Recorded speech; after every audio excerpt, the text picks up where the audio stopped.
Горите са едно от най-големите природни богатства на България. Осигуряването на питейна вода, чист въздух, благоприятен климат, условия за спорт, туризъм и рекреация са дарове, които получаваме от гората, без да се замисляме за тяхната истинска стойност.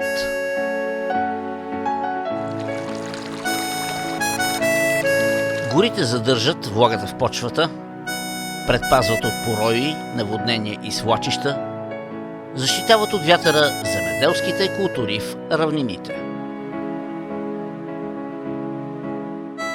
За повечето диви обитатели на нашата страна, горите са естествения дом.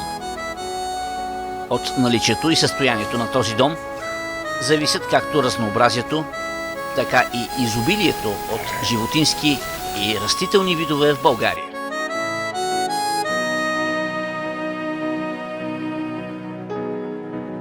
Горите обхващат около 1/3 от територията на страната ни. Значителна част от горските масиви попадат в защитените зони от Европейската екологична мрежа Натура 2000. Тази мрежа е създадена с цел опазване на биологичното разнообразие, което е от изключително значение за благосъстоянието на хората в Европейския съюз и целият ни континент.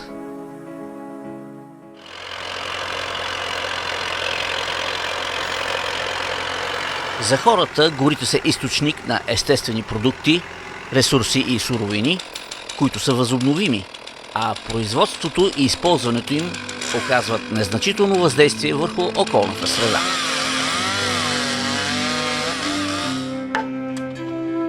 Тези горски ресурси, въпреки че са възобновими, са изключително крехки и уязвими, както от въздействието на човешката дейност, така също и от влиянието на природни нарушения, свързани с глобални процеси като промяната на климата, опустиняването и загубата на биологично разнообразие.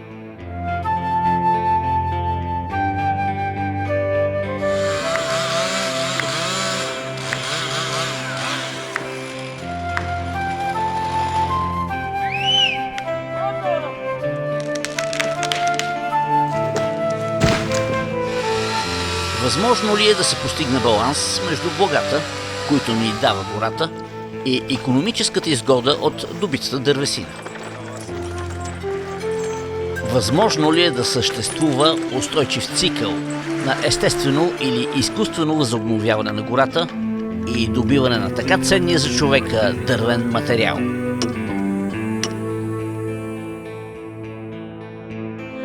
Тези фундаментални въпроси и проблеми са отразени в работата на лесовъдите, служителите и работниците в горския сектор, които се грижат за състоянието на горите в България.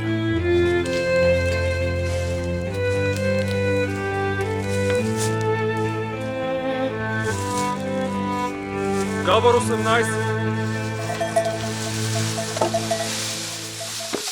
Главната цел на отглената сеч в тази млада гора е да маркираме такива дървета, с което да създадем условия останалото дърво да израсне, така че след 40-50 години то да е с такова качествено стъбло, от което вече да може да произведеме не само дърва за огрев, а от тази гора да добиваме вече и строителна дървесина, която е 2-3-4 пъти по-скъпа от дървата за огрев. Това е главната цел на тази сеч тук, да добиеме от тази гора след 40-50 години ето такива трупи, които се продават много по-скъпо. А защо са ни нужни те? Защо изобщо нужно да отсечеме това дърво? Защото всеки от нас би предпочел дървена дограма пред пластмасова. Всеки от нас би искал да закусва и да обядва на дървена маса, отколкото на една пластмасова или една желязна.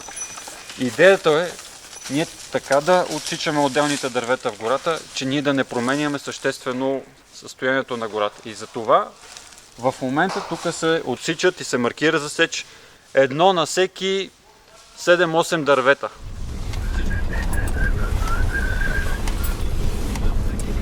Стопанисването на държавните гори в България се извършва от 6 държавни предприятия, разпределени в страната ни на географски принцип.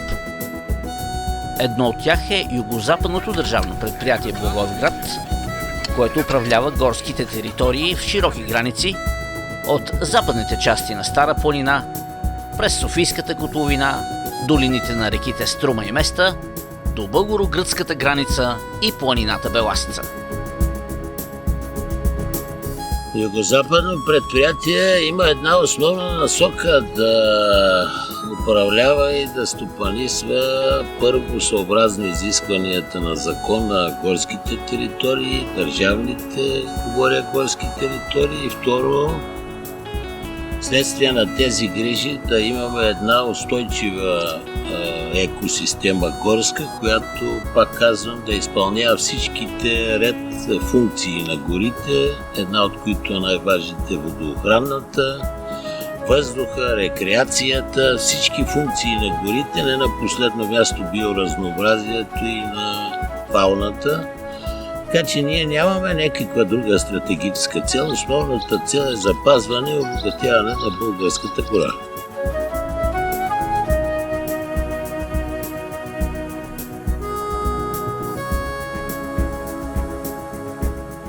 Когато видим в гората такива места с много млади фиданки, с голямо количество естествено възобновяване, в съседство са останали едри стари дървета, които да продължат да се меносят и да помагат на гората да се възобновява естествено, то това е признак, че горските са си свършили изключително добре работата.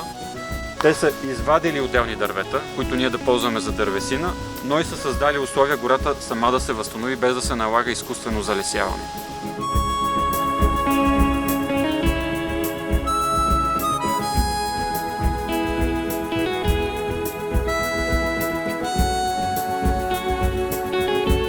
За възобновяването на гората в райони, където дърветата не могат да се прихванат по естествен начин, са необходими залесителни мероприятия.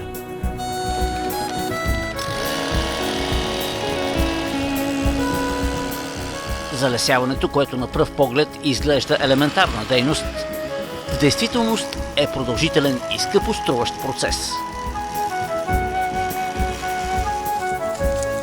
Определянето на източници за добив на подходящи семена и произвеждането на фиданки в разсадници е началният етап, който при досега използваните технологии в България е с продължителност от 2 до 4 години. Допълнително, там където ще бъде засадена готовата фиданка, се извършва почистване и подготовка на терена за залесяване.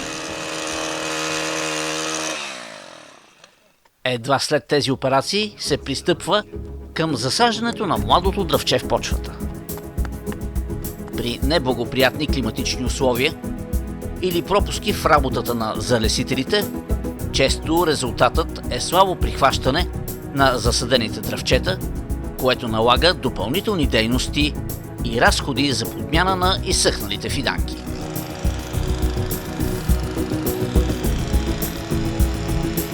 Четири дъвки пак са пропуснали. Къде?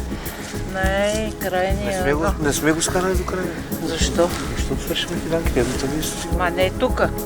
Там горе. Нагоре? А там горе видях го началото, че го осъдиха. Ама те вътре към средата не сме. Значи сега ще ходим утре, само ще оправяме грешки.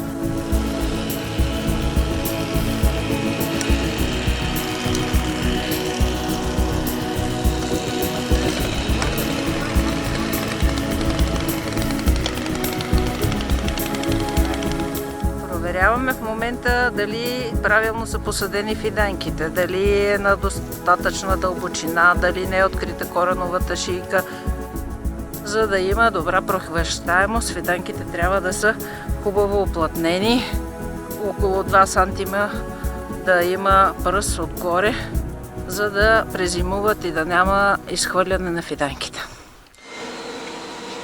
За да намали загубите и повиши успеваемостта на залесяванията, Югозападното държавно предприятие в сътрудничество с Горска семеконтролна станция София разработи проект за внедряването на автоматизирана поточна линия за контейнерно производство на фиданки с закрита коренова система. Избраните технологии и машини за това производство са създадени в Швеция и вече са успешно изпитани по целия свят.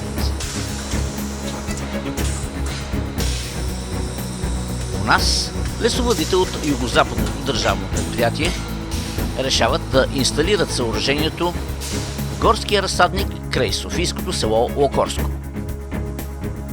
Тук вече има изградена генна банка за семена от ценни дървесни и храстови видове, което е важна предпоставка за успеха на проекта. В момента се намираме в генна банка село Локорско към ГСС София, в която се съхраняват над 4 тона жълуди. Космат дъб, зимен дъб, лагун, цер. Това е дървовина хвойна, която се съхранява в тези съндъчета в пясък и трябва периодично да се увлажнява, за да бъде здраво семето. Трябва да си ги поливам, защото няма как да стане иначе. Най-важно е въздушната. Да, иначе виждали ли си добре като процент на игличките? Да, идеално. Да, Не под ние така сме го 3-4. направили, не под 3-4. Защото така това че то сляга. сляга де и факто- резника остава Да, на повърхността. да.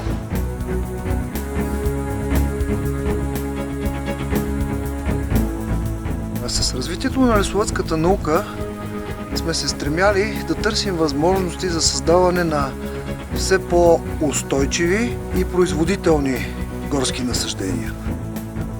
При традиционните залесявания, масово в нашата страна, са използвали фиданки с открита коренова система, фиданки на гол корен. За някои по-тежки обекти по отношение на по-плитка почва, по-слабо влагозапасяване на почвата, т.е. по-сухи месторастения, са търсени възможности за по-добро прихващане и оцеляване на културите. Във времето се е развила и идеята за производство на фиданки с закрита коренова система или така наречените фиданки, произведени в някакви производствени съдове. В природата няма решение, което да има изцяло положителни или изцяло отрицателни страни. Специално за фиданките с закрита коренова система риска се крие основно от възможната деформация на корените в контейнерите, която след това трайно се запазва на терена и се отразява върху устойчивостта и производителността. Това са контейнерни фиданки, засяти миналата пролет, като предимството на контейнерната фиданка е, че вместо да отнеме 2 или 3 вегетационни сезона, тя става за един вегетационен сезон. Тоест, само за една вегетация фиданката е готова да отиде на терен, като кореновата система е добре оформена, отдолу с каус и когато отиде в земята, продължават корените да се развиват в земята.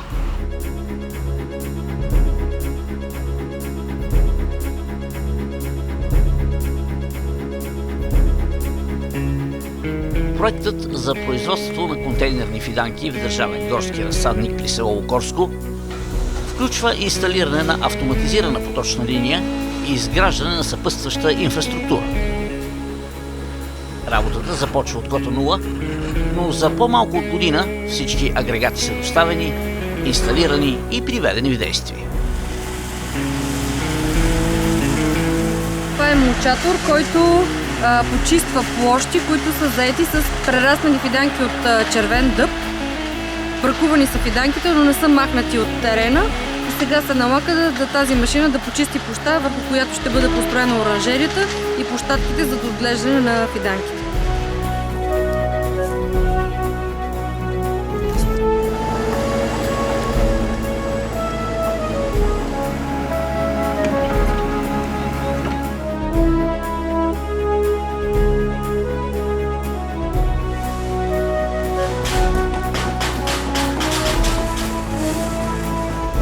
Строително-монтажните дейности край Локорско се случват паралелно с обучението на екипа, който ще работи в обновения разсадник. Така през 2019 година първата линия за производство на контейнерни фиданки за горско стопанство в България е официално открита. Технологиите, които до този момент се използват масово, са от средата на миналия век. Тъй като ние работим по разсадниците, проверяваме постоянно и си дадах сметка в един момент, че всъщност производството, което се прави е по начина, по който преди 30 години, когато съм започнала трудовия си стаж, даже някъде беше и по-лошо, защото изчезнаха някои от нещата, най-вече и работниците. И затова дойде идеята, че трябва да се направи нещо ново. Сега вече факт е, резултата е на лице. Сега очакваме да работи, милиони фиданки да произведе, които да идват в гората и не само, и в градовете, защото и градовете станаха бетонни. Даже бих казал, че най-изостаналата част от сферата на горското стопанство, разсадниковото производство, в момента вече в технологично отношение е водеща.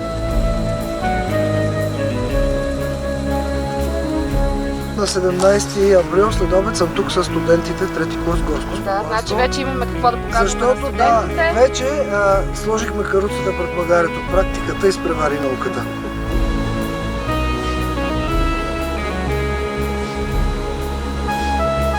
Тази машина отделя негодните семена от годните, а годните минават през ситата и се отделят на фракции. Партидата, която изкараме от семената, които са примерно до 3,5 мм, да с еднаква енергия на кълнене. След това пускам другата фракция, по-голямата.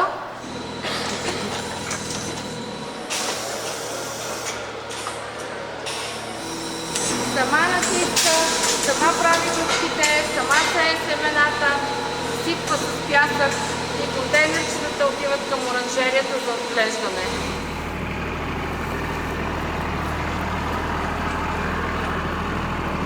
Това е бъдещето, защото тази машина първо намалява до голяма степен ръчния труд на работниците. От една страна, от друга страна, като себестойност и респективно след това прихващане, фиданките са с над 90% естествено прихващане, което намалява разходи за попълване и дава сигурност, че там, където работиме, действително ще бъде възстановена гората, така че инвестицията си заслужава.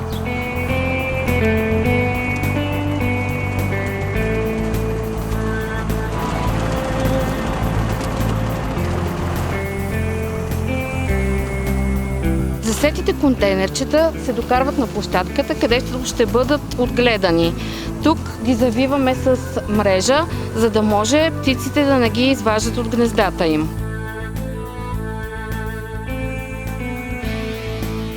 Откриваме го сойките, изледоха всичко. Това са сойки. Те са враг номер 1 на жълъдчетата. Една от първите задачи при производството на фиданки е събирането на семена.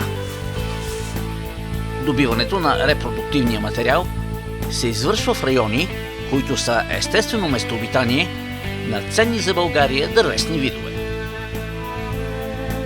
Събираме космат дъб в полята на село Понор. Косматият дъб, или още наречения бял дъб, обича сухи каменливи терени, какъв сме в момента.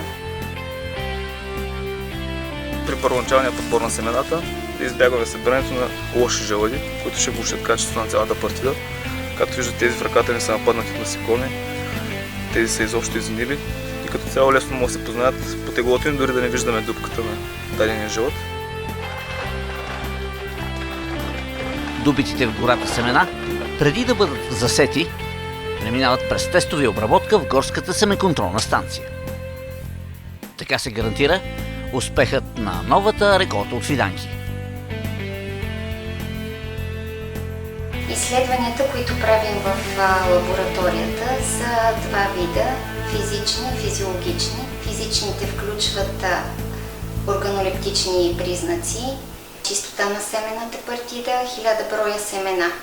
А физиологичните признаци са кълняемост на семената, които изследваме на Якобсенов апарат или кълнителен шкаф, и изследване жизнеспособност на семената, която може да бъде чрез разрязване и чрез тетразолов тест. Горска семеконтролна станция София е партньор по проекта, като основните дейности, по които работи, е избор на източници за добив на горски репродуктивни материали, контрол при събирането на семена от целевите видове по проекта, както и изготвянето на технически наръчник за дървесните видове. Този жълъд го получихме в момента го измерваме какво е количеството. След това го третираме с препарат за дъвички, с препарат за черви, махаме брака и остава чисто количество, което трябва да засеем.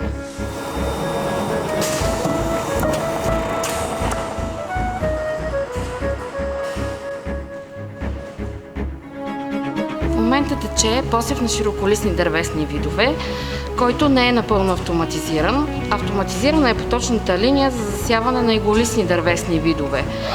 Затова, за да облегчим труда, ние сме поръчали вал, с който ще бъдат засявани и широколистните семена.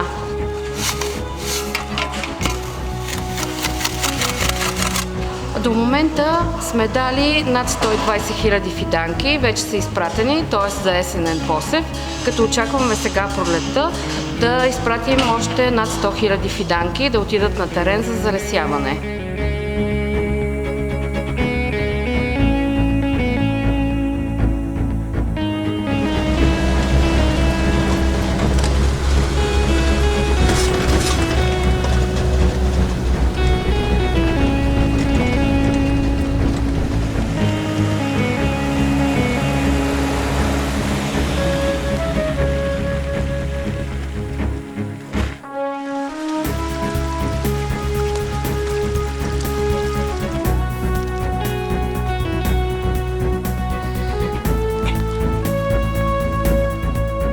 В момента извършваме попълване на пролетното залесяване в Осогово.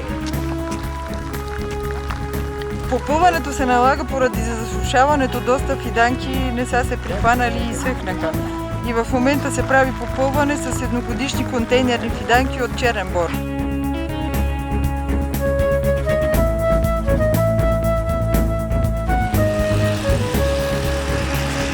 Първите залесявания с новите контейнерни фиданки на територията на Югозападното държавно предприятие се случват върху горски площи, които са пострадали от природни бедствия. Такъв целеви район е Кресна, където през 2017 година бушува огромен горски пожар.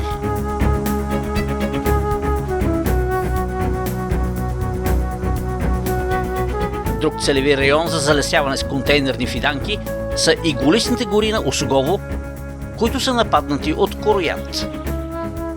Разпространението на това малко насекомо при подходящи климатични условия може да унищожи огромни площи иголистни гори.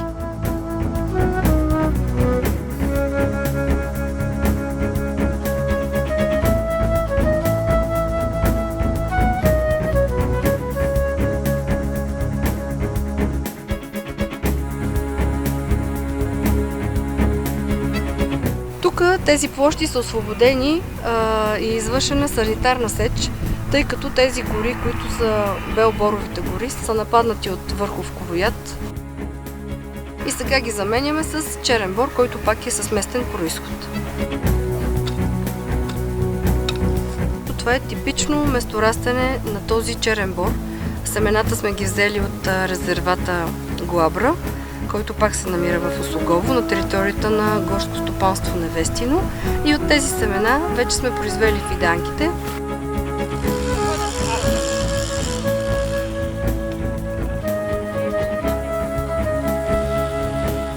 Залесяване с контейнерни фиданки се извършва и в райони, където задачата на лесовъдите е създаването на нова гора. Подобни територии са голите склонове над Скринския проум на река Струма, които са част от Коневската планина.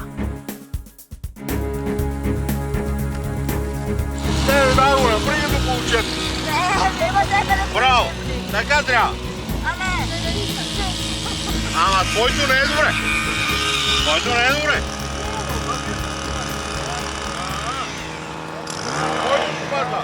Само преди век почти всички склонове над населените места са били оголени от сечи, пожари, а след това и пороите, които са отнасяли почвата до гола скала.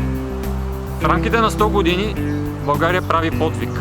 Тези всичките площи са залесени, предимно с бял и черен бор, тъй като това е било най-доброто решение тогава, най-ниски разходи, най-добро прихващане на тези дървесни видове, което към момента води до някои проблеми, но главната цел е била изпълнена. България и българите, чрез залесяването на над 20 милиона декара, са спряли ерозията и са възстановили гората върху най-ценните ни терени около населените места. Един такъв е място, където се намираме.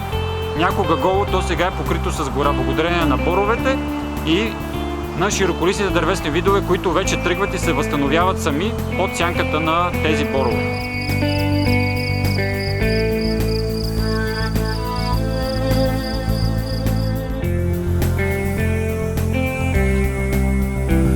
Трябва да отидеш да докараш мрежата, да можем да сложим на фиданките, дето са закарани там.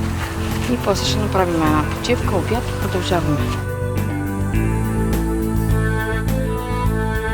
Средногодишно ние потребяваме над 4 милиона фиданки и би било нормално да имаме 2 такива линии, с които ще обезпечиме необходимостта от основните дървесни видове и бихме могли да реализираме контейнерни фиданки на останалите предприятия, на общините, защо не и на частни лица, които имат интерес.